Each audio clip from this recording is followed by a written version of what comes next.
Alright, fait que dans le problème que tu m'as donné, voici ce qu'on doit faire. En fait, dans un système d'équations, là, une des choses qu'on peut faire, c'est la méthode de substitution. Qu'est-ce que ça veut dire? C'est qu'en gros, je vais isoler la variable x dans une des deux équations pour la remplacer dans l'autre avec les résultats que je vais avoir. Là, ici, tu dois dire, bon, ben parfait, c'est fait, c'est déjà isolé, mais le problème, c'est que dans mon équation, j'ai aussi un 3x de l'autre bord. Fait que je ne peux pas avoir des x à gauche et à droite. Je dois tout placer du même côté. Fait que pour faire ça, je vais faire moins 3x ici, puis moins 3x là. En passant, ça, c'est une pogne classique, là.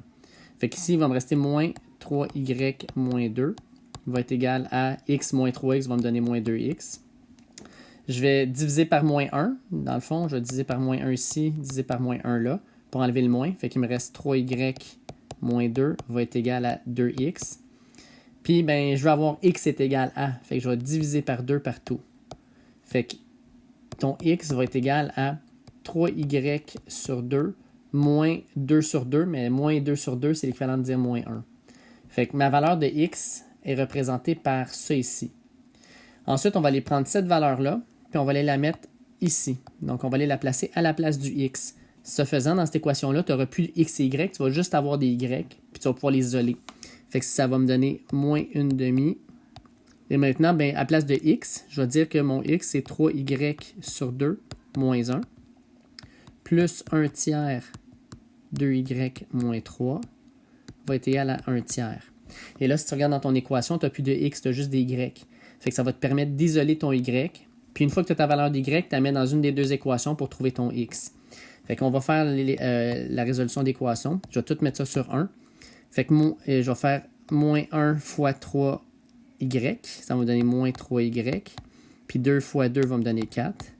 Moins 1 fois moins 1 va me donner plus 1. 2 fois 1 va me donner 2. Puis je vais faire la même chose ici. Fait que 1 fois 2y va me donner plus 2y. 3 fois 1 va me donner 3. Puis 1 fois moins 3 va me donner moins 3. 3 fois 1 va me donner 3. Va être égal à 1 tiers. Ce qu'on sait aussi en algèbre, c'est qu'on a une égalité avec des fractions. Si je mets tout sur un dénominateur commun, je peux enlever mon dénominateur puis travailler juste avec mon numérateur. Fait que si j'ai 4, 2 et 3, le dénominateur commun serait 12.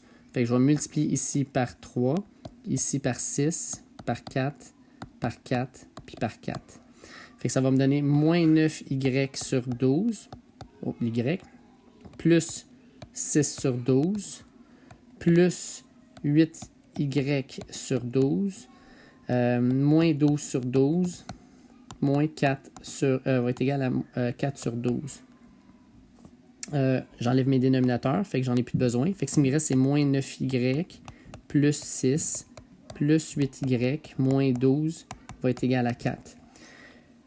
Ici, je peux réduire. Fait que moins 9y plus 8y, ça me fait moins y. Puis 6 moins 12 va me donner moins 6, ça va être égal à 4. Je vais faire plus 6 de chaque bord. Fait qu'il va me rester moins y va être égal à 4 plus 6 qui me donne 10. Je vais diviser par moins 1 ou je vais juste changer le signe. Fait que mon y va être égal à moins 10. Fait que tu viens de trouver que ton y vaut moins 10. Fait que tu avais la première équation qui était marquée 3x moins 3y moins 2 va être égal à x. Ce qu'on va faire, c'est comme tantôt. Je vais prendre mon 3x, je vais l'envoyer de l'autre bord. Fait que ça va me faire moins 3y moins 2 va être égal à moins 2x parce que j'ai fait moins 3x de chaque côté. Puis là, on va prendre ta valeur de y qui était ici. Puis on va aller la mettre dans ton équation. Fait que ça va faire moins 3 fois moins 10 moins 2 va être égal à moins 2x. 3 fois moins 10 va donner moins 30. Moins 30 moins 2 va donner moins 32. Fait que ça fait moins 32 va être égal à moins 2x. Je peux diviser par moins 1 de chaque côté. Fait que ça va faire moins 32 va être égal à 2x. Je divise par 2 de chaque barre. X est égal à moins 16. Fait que dans le fond, dans ce genre de problème-là, ce que tu veux faire, c'est toujours prendre une des équations et isoler une des variables, que ce soit ton x ou ton y, pour obtenir, comme on avait ici, dans le fond, là, une expression algébrique que tu vas pouvoir utiliser pour remplacer ta variable dans l'autre équation. Fait comme ça, tu ne travailles pas avec deux variables, tu travailles juste avec une variable que tu peux isoler, ce qu'on a fait ici. Puis une fois que tu as trouvé ta valeur, tu la mets dans l'équation qu'on avait. Puis à ce moment-là, tu es capable de trouver l'autre variable, puis dans le fond, la solution à ton problème.